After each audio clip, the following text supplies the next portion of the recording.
Hello everyone, இன்றைக்கி நம்ம ஒரு டேஸ்டான வெஜிடபிள் குர்மா எப்படி செய்கிறதுன்னு பார்க்கலாம். இந்த குர்மா செய்கிறதுக்கு ஒரு குக்கரில் கொஞ்சம் எண்ணெய் சூடு பண்ணிக்கோங்க. எண்ணெய் சூடானதும் இதில் கொஞ்சம் முழு கரம் மசாலாலாம் சேர்த்துக்கலாம். நான் பிரியாணி இலை, பட்டை, கிராம்பு, ஏலக்காய் இதெல்லாம் சேர்த்துருக்கேன். உங்கள் வீட்டில் நீங்கள் என்னென்ன முழு கரம் மசாலா வச்சுருக்கீங்களோ அது எல்லாம் நீங்கள் சேர்த்துக்கலாம். அடுத்து இது கூட 1 டீஸ்பூனுக்கு சீரகம் சேர்த்துக்கோங்க. இதெல்லாம் கொஞ்ச நேரம் எண்ணெயில் பொரியட்டும். அடுத்து ஒரு பெரிய வெங்காயத்தை கொஞ்சம் பொடியாக வெட்டி சேர்த்துருக்கேன். இது கூட 3லேருந்து 4 பச்சை மிளகாய் வெட்டி அதையும் சேர்த்துக்கோங்க. அதுக்கப்புறம் ஒரு 1/2 டீஸ்பூனுக்கு உப்பு சேர்த்துட்டு இந்த வெங்காயத்தை நல்லா வதக்கிக்கலாம். இந்த வெங்காயம் நல்லா பொன்னிறமாக ஆகிற வரைக்கும் வதக்கணும். ஒரு 3 நிமிஷத்துக்காச்சு இதை நல்லா வதக்கிக்கோங்க.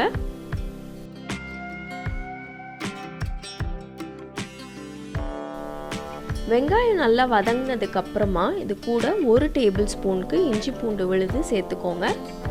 இதையும் நல்லா வதக்கிக்கோங்க. அந்த பச்சை வாசனை போகிற வரைக்கும் நல்லா வதக்கிக்கலாம்.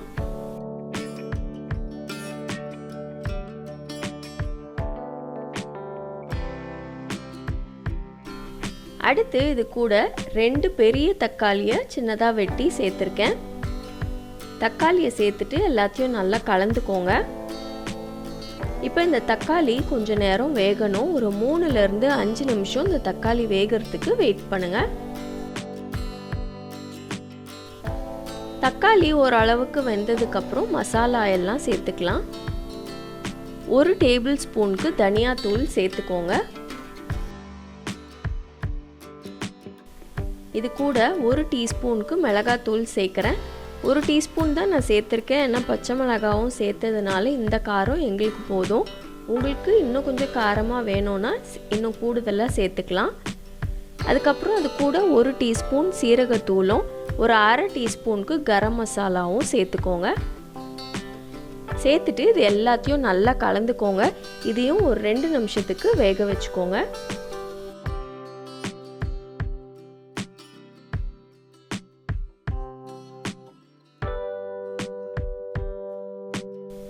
அடுத்து நம்ம காய்கறி எல்லாம் சேர்த்துக்கலாம். நான் இன்னைக்கு பீன்ஸு, கேரட்டு, உருளைக்கிழங்கு, காலிஃப்ளவரும் பட்டாணியும் சேர்த்துருக்கேன். நீங்கள் உங்ககிட்ட என்னென்ன காய் இருக்கோ, என்ன காய் வேணுமோ நீங்கள் சேர்த்துக்கலாம்.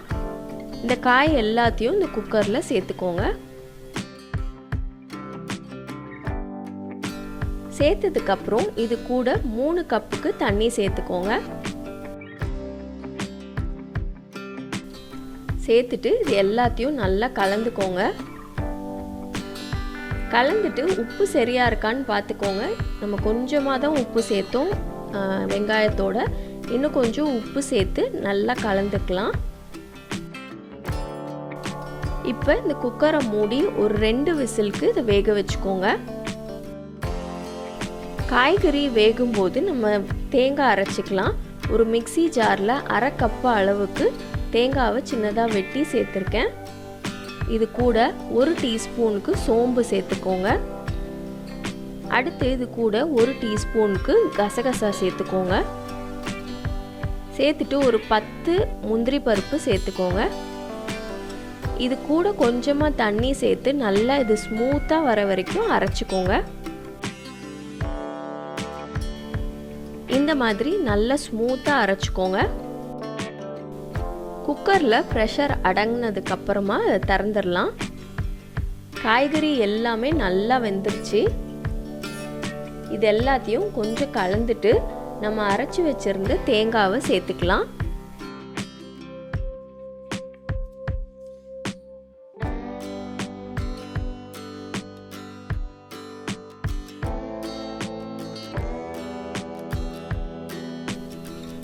இப்போ இது எல்லாத்தையும் நல்லா கலந்துட்டு ஒரு 5லேருந்து 6 நிமிஷத்துக்கு நல்லா கொதிக்க வச்சிருங்க.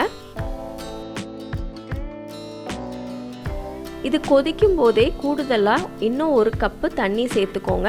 நம்ம தேங்காய் சேர்த்துருக்கிறதுனால போக போக இது நல்லா கட்டி ஆகும். அதனால இந்த ஸ்டேஜ்லேயே எக்ஸ்ட்ரா 1 கப்பு தண்ணி சேர்த்துக்கிட்டா இந்த கன்சிஸ்டன்சி சரியாக இருக்கும்.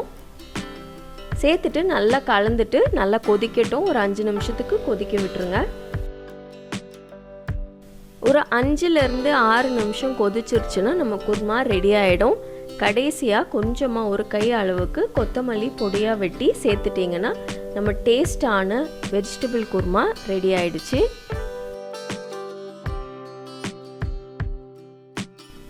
ஒரு அட்டகாசமான டேஸ்டான வெஜிடபிள் குருமா ஈஸியாக வீட்டிலையே செஞ்சிடலாம். ஹோட்டலில் கிடைக்கிற மாதிரியே அவ்வளோ டேஸ்ட்டாக இருக்கும் இந்த குருமா.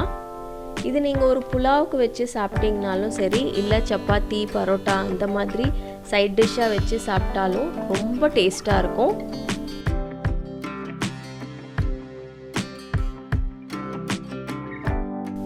கண்டிப்பாக நீங்களும் ட்ரை பண்ணி பாருங்கள்.